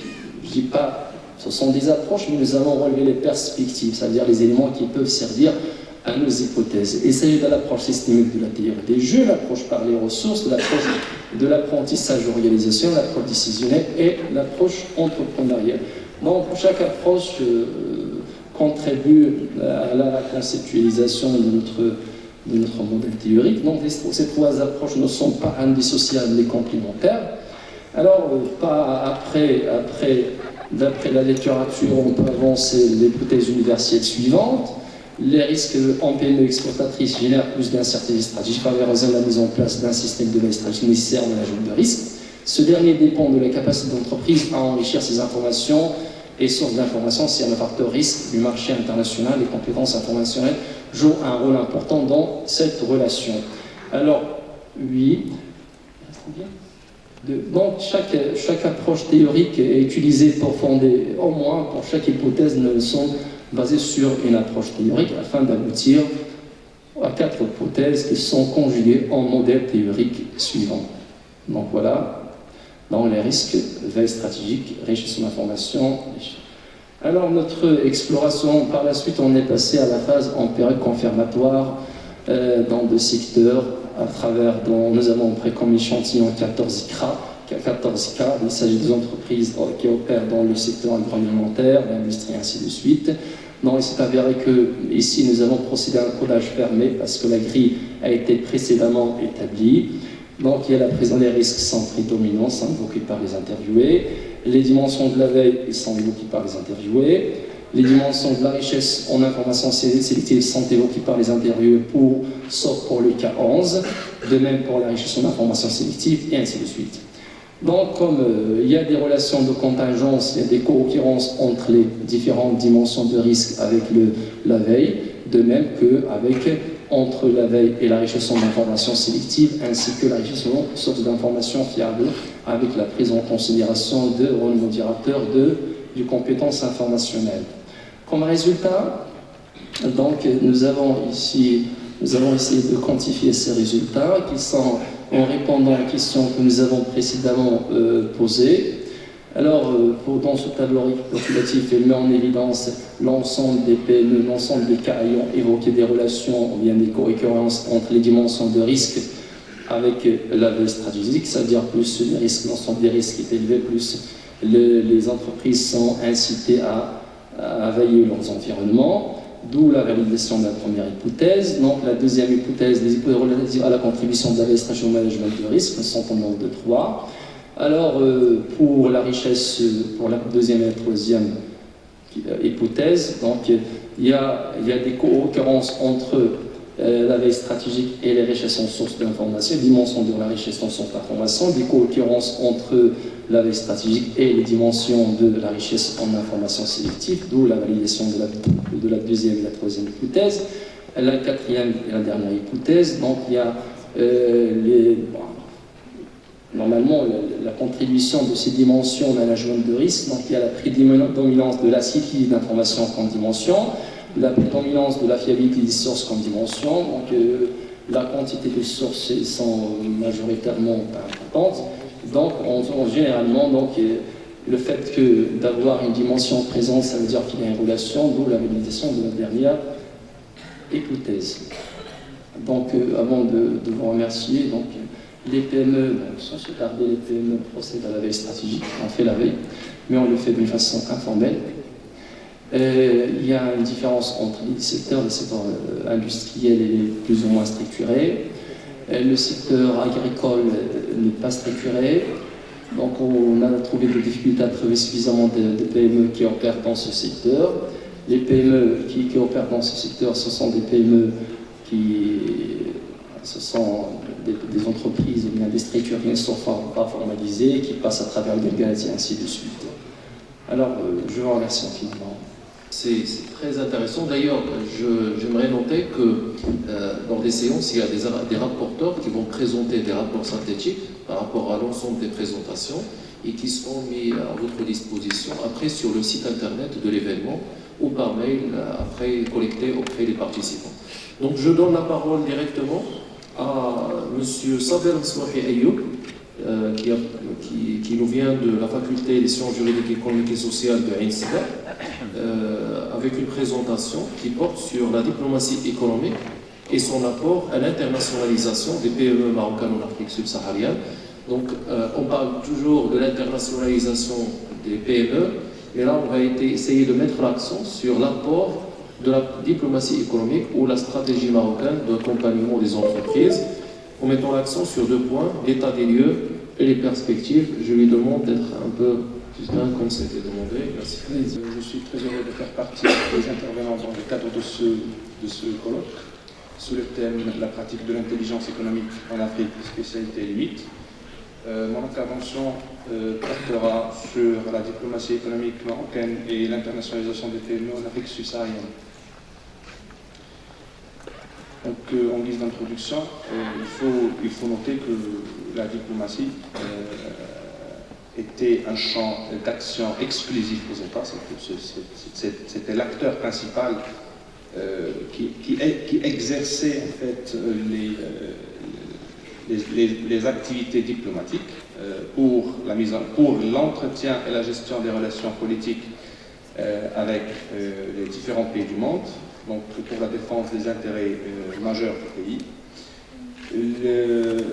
Cette diplomatie a pris une nouvelle dimension suite à des évolutions majeures qui se résument bien évidemment au niveau de la prise en compte des questions économiques qui sont devenues d'une importance grandissante du fait de la concurrence qui est de plus en plus acharnée, du fait de l'ouverture des marchés, du fait de l'explosion des échanges au niveau planétaire.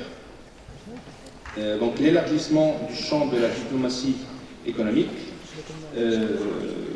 bien sûr, vers des questions économiques et l'analyse, la compréhension, le traitement de la diplomatie, des grands défis des États selon un prisme économique, justifie l'apparition d'un nouveau concept qui est la diplomatie économique. Au Maroc, la diplomatie économique est une diplomatie multidimensionnelle, bien sûr dans une optique de préservation des intérêts majeurs du pays. Bien sûr, qui dit multidimensionnel dit que ça s'exerce sur plusieurs niveaux. On parle généralement du niveau politique à travers les efforts déployés par le Maroc pour la défense, bien entendu, de son intégrité territoriale. Déjà, on considère que ce sujet de la défense de l'intégrité territoriale est le baromètre du succès ou bien de l'efficacité de la diplomatie marocaine. À cela s'ajoutent les relations politiques avec les différentes puissances au niveau mondial. Aussi sur le plan sécuritaire à travers la prévention contre les menaces et les tensions terroristes. Au niveau culturel également, ça passe à travers la mise en valeur de l'héritage culturel du Maroc, ainsi que la diplomatie spirituelle, surtout en Afrique. Et vient enfin la diplomatie économique. C'est le fait de mobiliser les instruments de diplomatie pour servir des intérêts économiques. Bien sûr, notamment dans le cadre de la coopération Sud-Sud, plus spécifiquement avec les pays de l'Afrique subsaharienne, pour augmenter les flux des investissements et pour assurer une meilleure visibilité du Maroc en tant que territoire attractif et en tant que hub surtout. Pour la position des petites et moyennes entreprises. Déjà, partout au monde, et même au Maroc, la position des petites et moyennes entreprises est reflétée à travers un chiffre qui est de 95%. Plus de 95% des entreprises partout au monde, et même au Maroc, sont des petites et moyennes entreprises. Donc, c'est ce qui justifie leur poids au niveau du tissu économique national et mondial.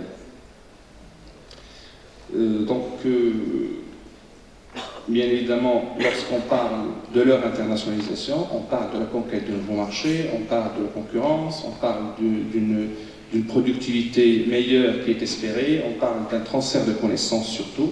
Donc, on parle également de la réalisation des économies d'échelle. Donc, nous allons essayer dans cette présentation de répondre à la problématique suivante. Quel est le rôle de la diplomatie économique marocaine dans la facilitation du processus d'internationalisation des PME dans les marchés des pays de l'Afrique subsaharienne?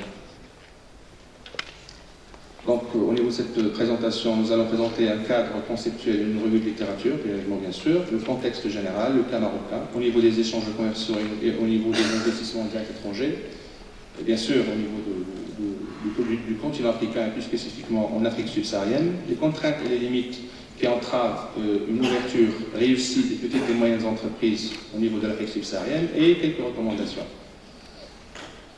Au niveau de la revue de littérature, du côté du concept de la diplomatie économique, la première définition, c'est une définition de Caron en 1998. C'est la recherche d'objectifs économiques par des moyens diplomatiques qui s'appuient ou non sur des instruments économiques pour y parvenir. Donc, la composante qui nous intéresse ici, c'est les variables économiques, c'est la prospérité, ça on peut dire la prospérité économique, peu importe le moyen, qu'il soit économique ou non. Donc, on essaie comment dirais-je, de favoriser un petit peu la dimension politique pour l'atteinte des objectifs économiques, bien sûr au niveau international. Kessler l'a défini en tant que la mise en œuvre, c'est la mise en œuvre par une autorité publique d'une politique à finalité commerciale et financière destinée à assurer la prospérité économique du pays à travers les intérêts de ses entreprises, de ses groupes socio-professionnels et de ses citoyens. Donc, c'est le fait d'associer, c'est également selon Badel 2006, c'est le fait d'associer le diplomate et le marché. Donc, il n'y a plus cette dichotomie entre politiciens et économistes gestionnaires. C'est une vision un petit peu complexe. Il y a des interdépendances entre les deux. Chaque acteur devra servir le deuxième acteur pour atteindre à la fois des objectifs politiques à travers des instruments économiques et vice-versa. Donc on peut également proposer une définition de la diplomatie économique, c'est la définition de Bain et Wolcock. Elle se définit non pas par ses instruments, donc la diplomatie économique ne se définit pas par ses instruments, mais par les problèmes qui lui donnent son contenu. Il y a deux approches, je vais essayer de faire vite. Il y a une deuxième approche, une première approche dans laquelle les marchés sont autonomes, et c'est l'État qui définit le système international qui demeure bien sûr sous son contrôle. Et une deuxième approche, l'économie elle est autonome et il y a la montée en puissance des acteurs privés à côté de l'État et qui déterminent le système international. Donc le rôle de l'État a connu, si je peux dire, le rôle de l'État est redéfini, il est revisité, il est modifié. Donc, par rapport à l'internationalisation des firmes, ça a été présenté par mon camarade tout à l'heure, il y a trois approches qui expliquent l'internationalisation des entreprises. Une première approche économique, c'est l'approche par les ressources. Plusieurs auteurs ont proposé plusieurs rapports théoriques constituant le corpus théorique relatif à l'internationalisation des firmes. Après vient l'approche séquentielle, c'est l'approche incrémentale qui met en valeur le processus d'internationalisation des PME et de toute entreprise, peu importe sa taille, dans une optique incrémentale. C'est un apport qui a été fortement critiqué du fait de la linéarité du processus de l'internationalisation des entreprises à l'étranger. c'est le modèle Apsara, le modèle d'innovation. Ici, on met en valeur deux concepts. C'est le concept de la distance psychologique, c'est l'écart qui existe en matière de langue, en matière de culture, en matière d'interprétation, la manière avec laquelle on interprète les informations. Et le deuxième concept, c'est l'apprentissage graduel. Ici, au fur et à mesure que l'entreprise est en train de s'internationaliser, la perception de risque est en train de diminuer et l'allocation de ressources est en train d'augmenter. Bien sûr, c'est dû à la diminution avec le temps, la diminution de la distance psychologique et l'augmentation de l'expérience de façon graduelle. Et bien sûr, il y a une troisième approche par le réseau, c'est le fait de... Je vais essayer de faire vite. Approche par le réseau dans laquelle on évoque la nécessité de faire partie d'un réseau selon 3 étapes qui ont été déjà présentées par mon camarade. Pour le cas marocain, c'est un indice d'attractivité économique en Afrique. Donc, il fait partie des quelques pays qui sont les plus attractifs au Maroc et qui enregistrent en Afrique et qui enregistre un indice qui est supérieur à 0,7. Donc il s'agit du Maroc, l'Égypte, Namibie, Botswana, Afrique du Sud, Nigeria, Kenya et le Ghana. Ce sont quelques chiffres que je vais essayer de présenter brièvement. La balance commerciale du Maroc, comme on sait tous, elle est structurellement déficitaire. Ce déficit structurel, malgré la signature de pas mal d'accords de libre-échange, vient du fait que nous ne sommes pas un pays qui fournit des produits, qui propose des produits, qui offre des produits à forte valeur ajoutée. Donc ça se limite à des produits de base qui n'apportent pas beaucoup de choses. Et bien sûr, c'est dû à l'alourdissement de la facture, l'alourdissement de la facture énergétique. Donc ça pèse lourd sur la balance commerciale. Donc comme vous pouvez voir, c'est un déficit qui est chronique, qui est durable dans le temps. Du côté de la ventilation des exportations marocaines partout au monde, selon les continents, donc il n'y a pas un changement entre 2007 et 2017, sauf que la part de l'Europe a baissé de 76 à 70%. Cette marge qui a fait l'objet de cette diminution a été compensée par une augmentation au niveau de l'Afrique, vers laquelle on exporte, en 10 ans, on exporte le double. Bien sûr, en termes de part. Les échanges commerciaux se concentrent, bien évidemment, pour l'Afrique subsaharienne, se concentrent au niveau de l'Afrique de l'Ouest. Pour les exportations, on exporte plus vers l'Afrique de l'Ouest. Pour les importations, Afrique de l'Ouest et l'Afrique centrale. L'Afrique centrale, c'est surtout l'Afrique du Sud. Au niveau de l'Afrique subsaharienne, il y a un excédent commercial. Si je peux dire, c'est l'exception. Cela fait exception, mais pas avec les autres partenaires commerciaux. C'est un déficit chronique, même pour l'Afrique de l'Ouest. Je passe en conclusion.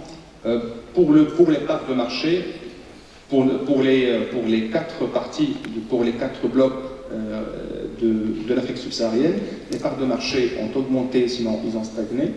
Bon, stagnation pour l'Afrique de l'Est, mais une augmentation pour les 3 autres blocs de pays.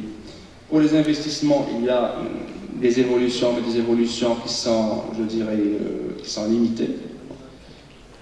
La part des investissements directs marocains en Afrique subsaharienne constitue la grande majorité du total des investissements au niveau continental, au niveau du continent. Comme vous pouvez voir ici, c'est le flux, c'est le stock des investissements directs étrangers, c'est ce qui va nous permettre de savoir et d'avoir une idée claire sur l'évolution des IDE au niveau de l'Afrique, non pas à travers les IDE en flux, mais les IDE en stock. Donc, ici, ce sont des chiffres de 1 minute. D'accord, désolé. Il y a un rapport qui vient de paraître du Haut Commissariat au Plan sur les entreprises au Maroc. Donc ça confirme les apports théoriques au niveau de l'apprentissage graduel. Donc on est prêt à s'internationaliser lorsqu'on acquiert de l'expérience. Au niveau de la conclusion, c'est le premier obstacle face à l'internationalisation des PME au Maroc, c'est la gestion du taux de change. Les petites entreprises marocaines n'ont pas accès au mécanisme de protection contre les évolutions du taux de change, ce qui pourrait peser lourd sur la marge bénéficiaire si on exporte à l'extérieur. Et bien évidemment, il y a le transport logistique, réglementation douanière, accès au programme de subvention des subventions du gouvernement, normes, réglementation étrangère, accès au financement. Donc je m'arrête là. Merci pour votre attention. Directement, je passe la parole à Akhiran Zohor Tani, qui nous vient de Meknas et qui va nous parler de la perception de l'apport de l'intelligence économique pour les PME exportatrices de la région Fès Meknas, avec une étude qualitative exploratoire pour nous parler un peu des difficultés. Je lui demande juste de mettre l'accent sur les différences sans revenir à ce qui a été dit par nos collègues. Merci. Bonjour à tous, je suis Ktani Zohor, doctorante à la faculté de sciences juridiques, économiques et sociales de CNES, et ma communication porte sur la perception de l'apport de l'intelligence économique pour les PME exportatrices de la région Fès Meknas. Donc, déjà, la région Fès Meknas est l'une des 12 nouvelles régions du Maroc suite au découpage territorial de 2015. Elle compte 2 préfectures, Fès Meknas, et 7 provinces, tout ce qui est donc Ifrane, Hajeb, Sfro et j'en passe. Donc, le tissu économique de cette région, donc le tissu économique de la région Fès Meknas, il connaît une prédominance des petites et moyennes entreprises, dont certaines sont orientées vers l'export, et c'est sur lesquelles l'étude porte essentiellement, et qui représentent un véritable levier de croissance et de compétitivité. Le problème, c'est que ces PME opèrent dans un environnement, comme l'ont précisé mes collègues, qui est complexe et caractérisé par une abondance d'informations, surtout un flux informationnel très important, une concurrence acharnée qui porte non seulement sur l'aspect commercial ou financier, mais porte sur la détention de l'information. Et aussi un degré d'incertitude qui est très élevé. Donc, dans ce cas, il y a l'outil le plus adéquat est l'intelligence économique. Pourquoi? Parce qu'il va permettre non seulement d'anticiper cet environnement qui est complexe, mais aussi de ne pas se laisser surprendre. Donc, mais dans ce cadre, il y a une question pertinente qui s'impose. C'est, oui, l'intelligence économique, elle est utile. On le reconnaît. Mais comment les dirigeants de ces PME exportatrices de la région Fès Meknas voient cette perception? Comment est-ce qu'ils sont conscients de l'importance de cette démarche? Donc c'est pourquoi la problématique à laquelle je tente d'apporter des éléments de réponse, c'est comment les dirigeants de PME exportatrices de la région Fès Meknas perçoivent-ils l'apport d'une démarche d'intelligence économique? Donc avant de passer aux résultats, je vais brièvement rappeler une définition d'intelligence économique, ma méthodologie, et c'est tout.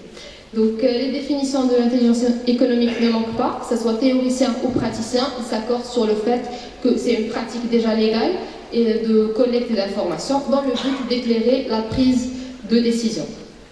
Elle connaît plusieurs composantes, notamment la veille, l'influence et la protection de l'information. Comme l'avait souligné tout à l'heure M. Dafer, c'est la veille qui vient au premier lieu. Par la suite, on passe à la protection de l'information. Et le dernier degré, c'est l'influence.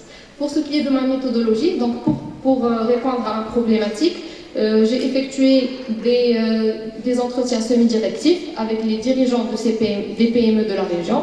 Donc ces PME opèrent dans des secteurs différents. Et les entretiens semi-directifs ont été basés sur des guides d'entretien bien entendu et ont été analysés, encodés pour aboutir aux résultats suivants.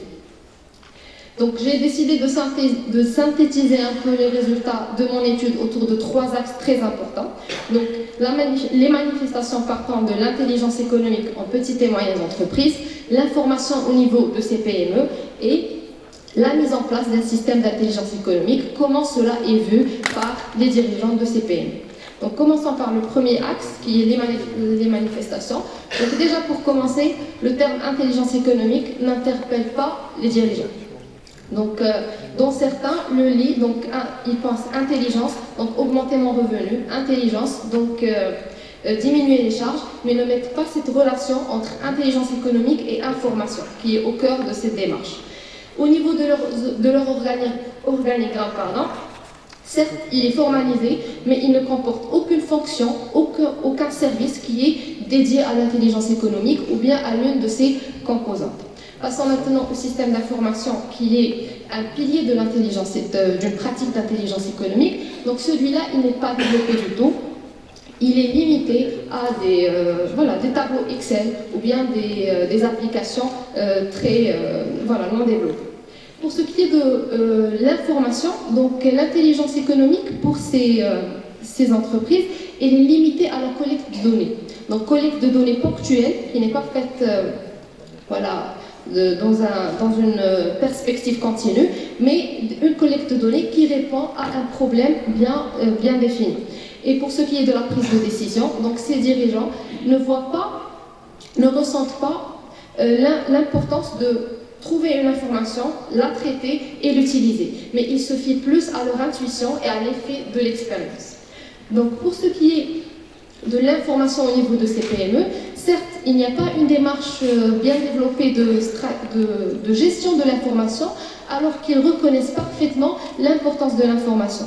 Donc la majorité ont souligné que qui détient l'information détient le pouvoir. Oui, mais ils ne cherchent pas à développer une démarche pour la gérer. Pour ce qui est de la collecte de l'information au niveau de ces entités, donc c'est un travail du directeur ou surtout des commerciaux qui vont se fier plutôt à leur réseau personnel et dans quelques cas au salon international. Et lorsque cette information est collectée, elle n'est pas traitée de manière bien formalisée et des fois elle est diffusée aux collaborateurs concernés ou bien reste confidentielle au niveau de la direction générale. Donc il n'y a pas cette diffusion de l'information au niveau de l'entreprise. Et le dernier axe est la mise en place potentielle d'un système d'intelligence économique. Donc déjà, la majorité ou bien tous les dirigeants s'accordent sur le fait qu'ils ont besoin de ressources financières. Déjà, rappelons que les PME souffrent de problèmes financiers et de ressources humaines. Donc pour eux, il n'y a pas assez d'experts. Donc selon eux, il n'y a pas assez d'experts qui pourraient assurer le suivi d'une démarche d'intelligence économique. Donc ils soulignent aussi et surtout qu'avoir une démarche d'intelligence économique, c'est une charge supplémentaire, alors qu'ils essayent de diminuer leurs charges. Donc ça reste un investissement important pour eux, pour lequel il n'y aura pas un retour sur investissement immédiat. Donc les PME sont dans cette perspective de l'immédiat, ils veulent un retour immédiat sur leur investissement. Par contre, ils ont souligné que si, par exemple, l'État offre des subventions pour la mise en place d'une démarche d'intelligence économique au sein de leur structure, ils sont ouverts à une potentielle mise en place. Et pour finir, donc, la mise en place de ce système nécessite un changement de culture. Donc, comme je l'ai précisé tout à l'heure, déjà, la prise de décision, elle est liée à l'intuition et à l'effet de l'expérience. Donc, déjà, la culture des PME de la région Fès-Kelès, elle n'est pas prédisposée à mettre en place un dispositif d'intelligence économique, de collecte, traitement et de partage et de gestion de l'information. Donc, en guise de conclusion, je dirais que les PME de la région ont plusieurs contraintes. Donc déjà, la conjoncture mondiale qui est difficile, le flux d'informations à gérer, la profusion d'informations, mais ils ont besoin d'une démarche d'intelligence économique. Le problème, c'est qu'ils ne sont pas conscients de l'importance de ces démarches et qu'ils n'ont pas cette culture de la mettre en place pour pouvoir mieux positionner leurs exportations. Donc déjà ce travail il est ancré dans mon travail de recherche doctorale. Il m'a permis de repérer les hypothèses à confirmer lors d'une prochaine étude quantitative. Et merci de votre attention.